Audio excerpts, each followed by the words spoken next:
Welcome to High Cheese with Darren Maloney. Today is Monday, March 7th, 2022. Well, it looks like the ball is in President Zelensky's court. Reuters is reporting this morning that Russia has told Ukraine it is ready to halt military operations in a moment if Kiev meets a list of conditions, a Kremlin spokesman said Monday. Moscow was demanding that Ukraine cease military action, change its constitution to enshrine neutrality, acknowledge Crimea as Russian territory, and recognize the separatist Republic of Donetsk and Lugansk as independent states. And let me just go over what these items are. And these are the original items that Putin wanted in the first place. These were ignored by Zelensky, and this is what caused Russia to go in. So what Russia wanted, and when they're talking about enshrining neutrality, is that Russia wants a commitment from Ukraine that it would never join NATO. And Russia views Ukraine as a buffer zone between NATO and them. And to have Ukraine become part of NATO, you're putting a massive amount of firepower right on the Russian border. Because what's going to happen, NATO's just going to push their own troops there and put their own weaponry right on the border of Ukraine and Russia. Now, the other item is he wants Ukraine to acknowledge Crimea, and Crimea was annexed by Russia in 2014. And they want to recognize the separatist republics of Donetsk and Lugansk, which is in the eastern part of Ukraine, as independent states. And remember, about a week going up into this war, that the Russian Duma passed a resolution recognizing these two republics as independent states. So that's what they want. This was, again, Ukraine denied this, and they went to war. And it's a tough situation that Zelensky's in, because Ukraine's going to lose. Ukraine is going to get pummeled. And you think of the two choices that Zelensky has. One, and both choices do not help his people. One is to continue fighting as is, and they will get pummeled. A lot of Ukrainians will get killed. The other alternate is try to get NATO and the West involved in this war. Well, if you get NATO and the West involved in this war, you have World War III playing out in Ukraine, which is not good for your people. So anyway, that you look at it, this is not a good situation for Zelensky. He clearly could help himself by taking a hard look at this. Now, the problem is that you've got the West and the globalists. They don't want this. They want continued war. They want Russia hobbled or destroyed. And let me just give you and it's funny how you can't make this up. And this is the headline from yahoo.com. On the same coverage of what I just spoke about, the headline on this says, Russia reveals harsh demands for ending the war as talks begin. And it goes on and says, oh, how harsh this is. This is really harsh. This is terrible. Well, don't forget, Zelensky, your people are dying. So think hard about this. What's best for your country? It's a bad situation that you're in. It's very bad. You got Putin. And he's brutal. And he's going to be brutal to your people. And the globalists want this to go on and on and on. And they keep on. And another reason I feel sorry for Zelensky is he keeps on being led by the West. They kept on leading him on by promising him NATO, promising him membership in the EU. And he said, yeah, okay. But they led you on. And now they're leading you on right now with this support. Zelensky is asking for a no-fly zone, but he doesn't realize what he's asking for is World War III in Ukraine. That's not helpful. And he's asking for military assistance. Does your army know how to use the weapons that they're going to give you? You really have to take a step back. It's a bad situation, and your choices are not good, but you have to make a choice at this point. And again, let me get back to the West And let me get back to how the globalists want this war to continue or get worse. Now, I'm going to show you a couple of clips from Meet the Press on yesterday. And Chuck Todd is just pushing and pushing for this no-fly zone, which again, World War III. So let me go to a couple of clips, and what I'm going to do, they'll just be, a rapid-fire clips of him asking nearly every person he interviews, well, what about the no-fly zone? Can't we do the no-fly zone? Let's go to clip, and we'll discuss. All right, I want to talk about the no-fly zone. Let me quote President Zelensky on Telegram on Friday. Why rule out the no-fly zone? Would you support a no-fly zone? You sound like somebody then that would be in favor of a no-fly zone over Ukraine right now? Is that how you, if Putin is what you describe him as, what guardrails should we be putting on the NATO alliance right now? Admiral, I want you to listen to Kira Ruddick. She's a Ukrainian member of parliament, and this was her plea when it came to the no-fly zone. Take a listen. We all know that also the next step that we see is a no-fly zone over Ukraine. And I know that everybody is saying, no, no, no, the Third World War will start. Will be very blunt with you. It has already started. All right, we have the map up. Logistically, how doable is this? And why are so many folks in the United States adamant about not even attempting it? Well, the reason no one wants to attempt it is because a nuclear war will result.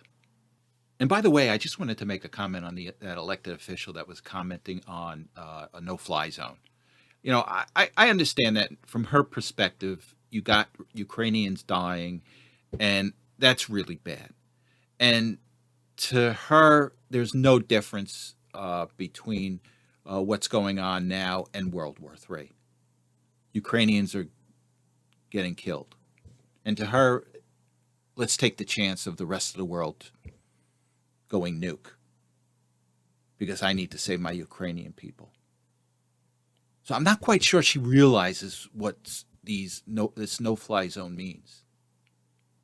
But nevertheless, let's get back to Chuck Todd. Chuck Todd is pushing for this, is pushing for this, is pushing for this.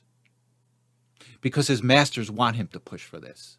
And what they're doing is, it's an old trick that the media plays. They're searching for a hook. They're searching for somebody to say yes or maybe. And then they can always go back and say, oh, look, this person said it. Or this important person came out and said, oh, yeah, let's look into it. And then it grows. And what they do is they go interviewing all the other powerful people. And they hope they can build momentum for a third world war. So you see Chuck Todd got his marching orders here. And let me just go back to a clip which wraps everything up about what Todd is doing. So let's go back to that clip, and then we'll come back and discuss. Let's look back at the Balkans. I think if we look back in history, we had similar kind of situations, differences, but similar in the 1990s. We were never going to go in, though, and eventually we went in. I mean, I'm just going to say, I've been thinking about that a lot. We said we weren't going to go in. I remember all of those pledges. Yeah. And we couldn't stand watching this humanitarian crisis. And that is Chuck Todd's game plan here. He's going to use the old Balkan situation where everyone said they weren't going to go into the Balkans, and eventually they did. And Todd is going to use his position in the press, in the media, to push and push and push the no-fly zone or anything that will get our involvement in Ukraine. Because they want chaos. If they can't beat Putin, they want chaos. And this tells me they know they can't beat Putin. And I'm not rooting for Putin. But they can't beat him. And at the same time, I don't want chaos. Because chaos means your kid's going into battle, your kid's getting nuked. And that's the reality of it. But these guys don't care. Guys like Chuck Todd, everybody else that's on Meet the Press.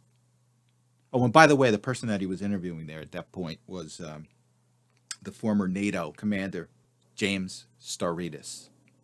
And that's the dangerous thing here. This is all manipulation. This is what the media has been doing for years and years and years. They did it with the Iraqi war. They did it with Donald Trump. And they're doing it here.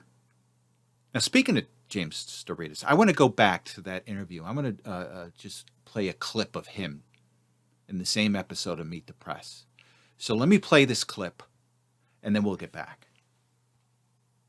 What we ought to do is give the Ukrainians the ability to create a no-fly zone, more Stingers, more missiles that can go higher than Stingers, and above all, consummate this fighter deal, get those MiG-29s in their hands. Well, thank you, James Storitas, for your insight. I'm sure you had the United States interest at heart. I don't know. I don't think so. Now, Storitas is the former Supreme Allied Commander of NATO. And you know where he's working now? He's working for the Carlyle Group. The Carlyle Group, I think, is the largest private equity firm in the world. And they're one of the largest investors in defense. So I don't even know why this guy is even on the show, because he's got an ethical problem here. Take a look at what he's saying. He says we need to spend more money on the military in Ukraine. And that's clearly going to help the companies where the Carlyle Group invested. That's not an ethical issue?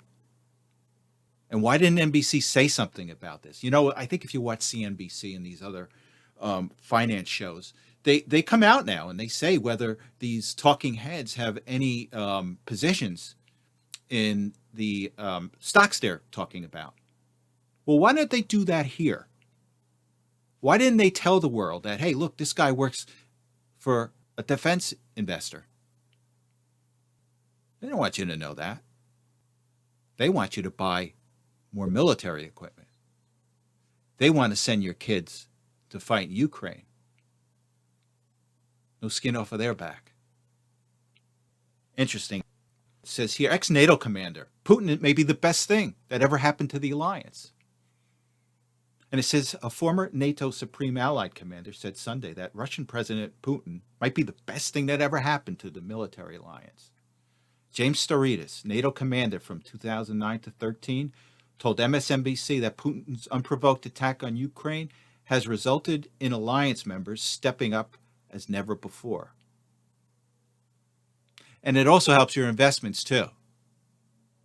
So, in my previous, I think it was my first episode, I mentioned that these generals have sold this country out. Many of them, not all of them. Many of them. And they spit on the grave of Dwight Eisenhower when they do this, because Eisenhower warned us of the military-industrial complex. And I have a feeling that this Storitas is an extension of that. They don't have your kids' interests. They don't have my interests. They have their own interests. And unfortunately, Putin's a bad guy, but they cannot live with him. And as I said before, they will create chaos. And if they can make money off the chaos, which is what they want, they'll do that. What I'm going to do is I'm going to switch it to a general that has a differing opinion on Ukraine. So let me play it, and then we'll get back. This was a general. He was interviewed on Fox News, I think Fox Business, and it's a little a different opinion of what we're hearing from the mainstream media, from Fox and MSNBC and everyone else. So let me play this, and it's a little sobering, but it's the reality, I think, of what's going on in Ukraine. So let me play this, and then we'll get back. Russian forces, I think, frankly, were too gentle. They've now corrected that. So I would say another 10 days, this should be completely over. But the question is, what is it that Zelensky is going to do? The Russians have made it very clear what they want is a neutral Ukraine. This could have ended days ago if he accepted that. And then they can adjust the borders. But the eastern part of Ukraine is firmly in Russian hands. But again, the Russians are not seizing territory. They're destroying Ukrainian forces. That's their focus. Colonel, it sounds like you don't approve of Zelensky's stand. Oh, I think Zelensky is a puppet. And he is putting huge numbers of his own population at unnecessary risk. And quite frankly, most of what comes out of Ukraine is debunked as lies within 24 to 48 hours. The notions of taking and retaking airfields, all of this is nonsense. It hasn't happened. Is not a hero? I mean, he's standing up for himself and his own people. You don't think he's a hero? No, I do not. I don't see anything heroic about the man. And I think the most heroic thing that he can do right now is to come to terms with reality. Neutralize Ukraine. This is not a bad thing. A neutral Ukraine would be good for us as well as for Russia. It would create the buffer that, frankly, both sides want. But he's, I think, being told to hang on and try to drag this out, which is tragic for the people that have to live through this. Colonel Douglas McGregor, thanks for being with us, sir. We'll see you again soon. And that was Colonel Douglas McGregor. I think I referenced him as a general. But nevertheless, I don't think he's going to be asked back to Fox. And look, he's got a sobering point. You know, Zelensky's got a tough decision to make. He's getting pounded by Putin. He's getting strung along by the West. And there's really no good option for him. And he's got to choose between two bad decisions. I'm sorry, that's life. A lot of times people have to make those kind of decisions. But you're the president of Ukraine. You have to make that decision. And as I said before, you can either string this along and get more people killed, or you can declare neutrality. It's tough, but in order to save your people, you should do that. And I don't know why you're pushing for a no-fly zone, because it will cause you World War III. Unless you're being spiteful. So if you suffer, everybody else has to suffer? Well, I don't admire that. All right, let's take a break. We'll get back.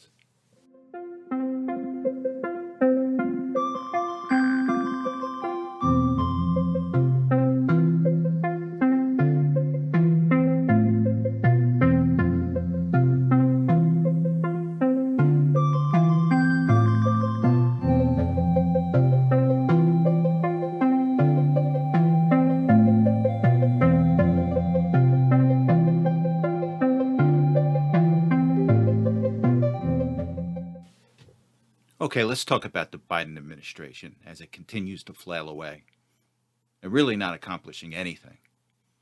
Gasoline prices are now over $4 per gallon.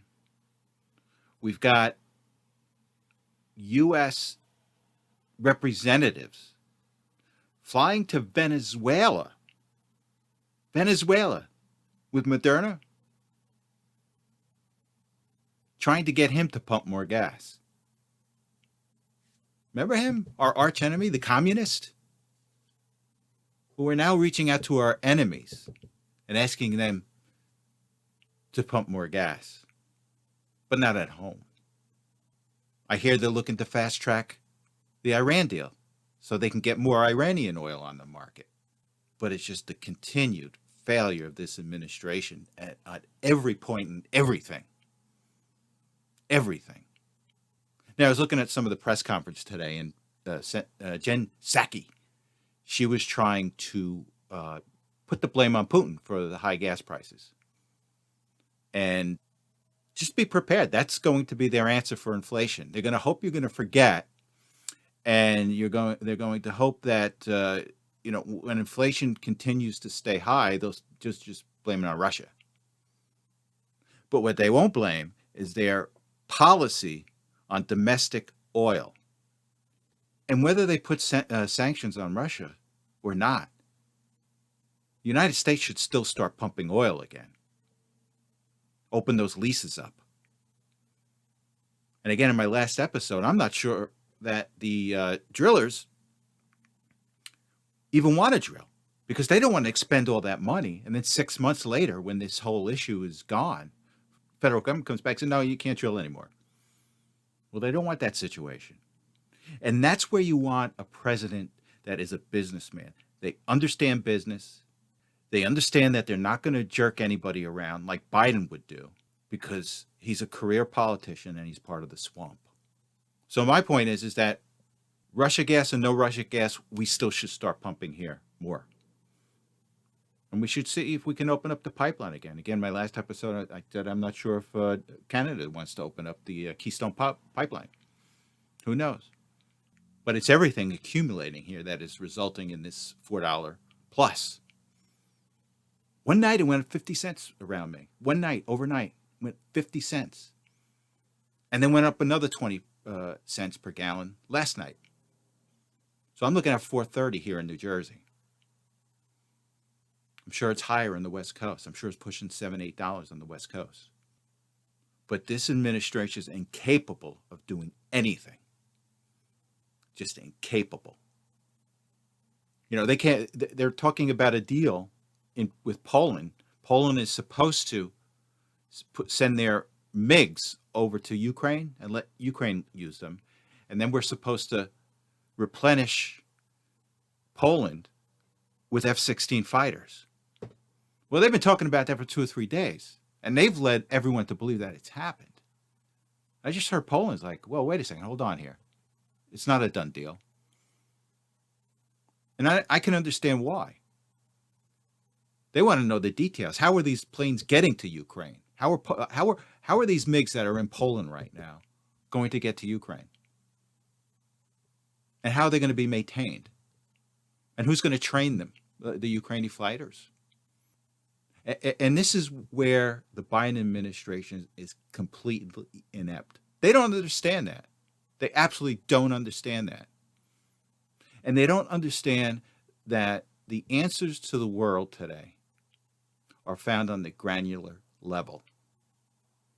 Not on spreadsheets, not on meetings with 20 people talking about things that have no positive effect on you and me.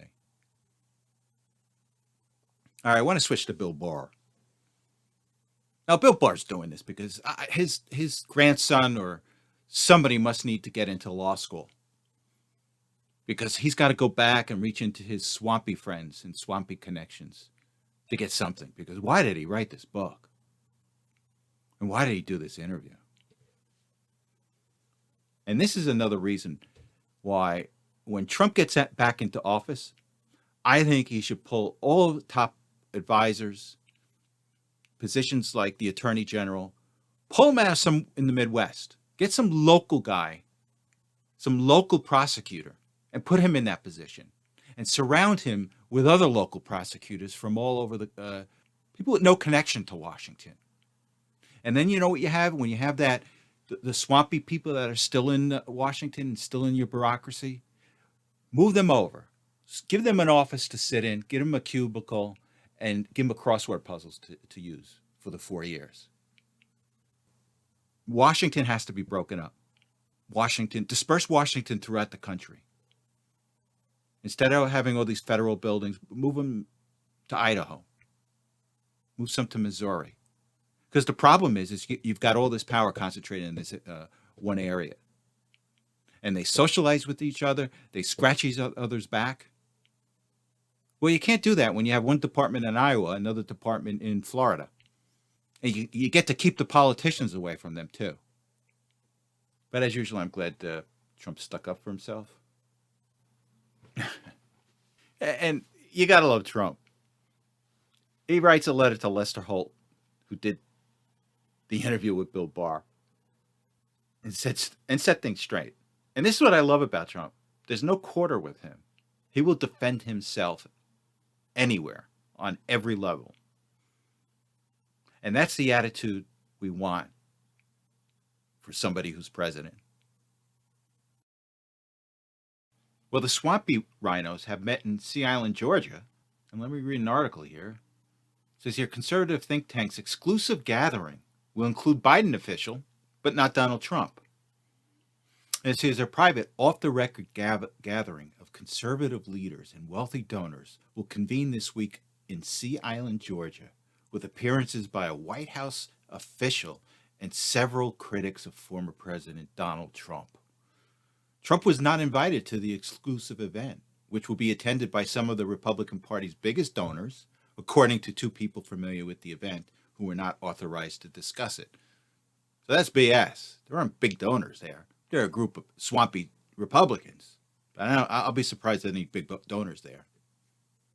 It says here, the Conservative American Enterprise Institute's annual World Forum this year will be held at the Cloister, a high-end hotel complex in Sea Island, and feature invite-only discussions, meals, and access to miles of private beach. The schedule for this year's forum was obtained by CBS News. The Center for Public Integrity, a nonprofit watchdog that focuses on corruption and abuses of power, have described the gathering as a secretive event where industry titans and GOP megadonors mingle with mostly Republican power players and an exclusive off-the-record retreat. Now, this is all BS. And guess who's going to speak? One of the key speakers in this week's gathering will be Senate Majority Leader Mitch McConnell, who's been working hard behind the scenes to recruit candidates who come from a more traditional Republican mold. Do you really think we want to go back to you? Do you really think we want to go back to that kind of traditional Republican mode? Those people that have been screwing us for the past 40 or 50 years? I mean, you've done all right, Mitch. But how about the rest of America? Also, Arizona Governor Doug Ducey, who Trump had harshly criticized for refusing to endorse his efforts to decertify President Joe Biden's 2020 win in the state, will also speak at the forum. McConnell repeatedly attempted to recruit Ducey to jump into Arizona's Senate race, but the governor decided to do so. Instead of celebrating Trump like the Conservative Political Action Conference in Orlando did last month, this year's American Enterprise Institute's World Forum will feature Democrats alongside congressional Republican officials and possible contenders for the party's 2024 presidential nomination. So they're trying to reconstitute the swamp here. That's what they're trying to do. Good luck with that. So just remember, if you're watching a TV show and you see one of these talking heads from the American Enterprise Institute, just remember that they're no longer Trump's friend. And they'll try to spin it, oh, we're a conservative group, and this and that, and this and that. But just remember, whatever you hear from these people is essentially they're trying to stick a dagger into Trump. So they'll try to become more prevalent over the next few years. But just be on the lookout for them. It's the American Enterprise Institute. Okay, let's look at a couple of tidbits before we go into business and finance. The first one I want to look at is, looky here. It says here, health officials relied too heavily on vaccines as a cure-all, the CDC director says. Let me read a little bit of this. It says Dr. Rochelle Walensky, director of the Centers for Disease Control and Prevention, admitted health officials relied too heavily on vaccines as a cure-all of sorts for COVID, and said vaccine makers didn't warn the agency that the vaccines would be less effective against potential variants. Dr. Rochelle Walensky, director of the CDC, became the latest prominent official to contradict key aspects of the official COVID-19 narrative of the past 2 years. In a March 3rd appearance at Washington University in St. Louis, Missouri, Walensky was interviewed by Dr. William Powderly, co-director of the institution's Division of Infectious Diseases. During the interview, Walensky said she learned COVID vaccines were effective from watching CNN. She also admitted health officials relied too heavily on vaccines as a cure-all of sorts for COVID, and said vaccine makers didn't warn the agency that the vaccines would be less effective against potential variants. She also admitted that the science, far from being settled, is gray instead of black and white. Walensky said, I can tell you where I was when the CNN feed came that it was 95% effective, the vaccine. So many of us wanted to be hopeful. So many of us wanted to say, okay, this is our ticket out, right? Now we're done. So I think we had perhaps too little caution and too much optimism for some good things that came our way. I really do. I think all of us wanted this to be done. Nobody said waning when you know, oh, this vaccine's going to work. Oh, well, maybe it'll work. Ha ha, it'll wear off. So it looks here like everybody's now starting to CYA because they know people are now going to investigate the whole entire public policy surrounding COVID. And they're all starting to cover their butts. And Ms. Walensky is just one. And we have to have these investigations. We have to have these hearings after November. This was the worst policy ever regarding health that this country has ever put forth. and we have to have the investigation. And as I said before, if people have to go to jail, so be it. All right, let's take a look at the Supreme Court. Okay, it says here the Supreme Court rejects New York school workers' attempt to block a vaccine mandate. It says here the Supreme Court has turned down a bid by New York City school employees who sought to block the city from firing them for not complying with a COVID-19 vaccine mandate. A majority of justices denied the request, which had been referred to the full court by Justice Neil Gorsuch, a Trump nominee. As is typical in such cases, the composition of the votes wasn't released. It says here, the city's Department of Education 2021 ordered all employees to get a COVID-19 vaccine, which limited exceptions on medical or religious grounds. 15 workers sued the department, alleging they were wrongfully suspended instead of being granted religious exemptions. The way the exemption applications were handled, the suit said, violated the U.S. Constitution. The workers asked the nation's top court to step in and issue a preliminary injunction while a circuit court panel weighs whether to overrule an earlier decision on the application. The panel on March 3rd rejected attempts to overturn the decisions. A lawyer for the plaintiffs told the Supreme Court on March 3rd. Now, essentially what happened, it's still being adjudicated in the lower courts. And what these employees did, they try to jump that and just go right to the Supreme Court and ask them to make the determination without adjudication going through the lower courts. And the Supreme Court said, well, no, we're not going to take it. We're going to let the lower courts decide this first. So it's not a complete bad thing. So we shall see. This may be revisited. Let's hope so. Okay, let's go to the markets. And again, the markets were dominated by Russia and oil.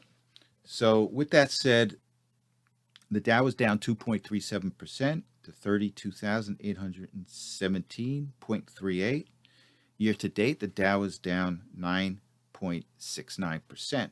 The S&P was down 2.95% today to 4,201.09. Year to date, the S&P is down 11.86. The Nasdaq was down 3.62% to 12,830.96. Year to date, Nasdaq is down 17.99%. The 10-year bond was up 1.8 basis points to 1.767%. Oil, WTI, is at $120.9 per barrel. Gold was up 1.5% to $1,997.91. Silver was unchanged at $25.62. Bitcoin stands at $38,257.43. Ethereum stands at $2,519.02. And XRP stands at 72 cents. Let's look at some earnings. On Tuesday, March 8th, we have Oracle, Dick's Sporting Goods, Vienna Insurance, and Civitas Resources. On March 9th, we have CrowdStrike, Adidas, Prudential PLC, Campbell Soup, and Deutsche Post AG. Then on Thursday, March 10th, we have AIA Group, JD.com, Rivian, Wheaton Precious Metals. Then on Friday, the 11th, we have WeWorks, Swire Properties, Standard Bank Group, and Futu Holdings. And now let's take a look at the economic calendar. Okay, on Tuesday, we have the foreign trade deficit, and we have wholesale inventories. Then on Wednesday, March 9th, we have job openings and job quits. Then on Thursday, we have initial jobless claims, continuing jobless claims, consumer price index, core CPI, CPI year over year, core CPI year over year, real household wealth, and the federal budget deficit. Then on Friday, we have the University of Michigan Consumer Sentiment Index and the 5-year inflation expectations. Okay, with that said, I want to thank everybody for listening. And remember, everything always works out. It may be a crazy time right now, but everything always works out. And we're Americans, and we have never seen anything we can't overcome. All right, again, so thank you very much, and you have a good week, and I will see you on Saturday.